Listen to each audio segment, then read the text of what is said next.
বলেছিলেন আগামী রোজার পূর্বে ফেব্রুয়ারি মাসে জাতীয় সংসদ নির্বাচন অনুষ্ঠিত হবে।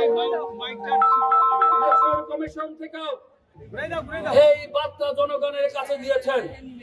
এ ব্যাপারে আমরা সুস্পষ্ট ভাবে বলতে চাই, একটি নির্বাচিত সরকার একটি অনির্বাচিত সরকারের চেয়ে সরকারের বেশি ভালো, কারণ জনগণের সরকার প্রতিষ্ঠা হয়।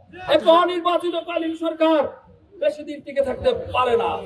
তাই কোন অজুহাতে এই নির্বাচন পিছানো যাবে না। নির্বাচন সুষ্ঠু, যে তারিখ ঘোষণা করেছে সেই তারিখে নির্বাচন হতে হবে। এনসিপি, জামাত ইসলাম পিআর পদ্ধতি করছে, বাংলাদেশের জনগণ পিআর পদ্ধতি জানে না।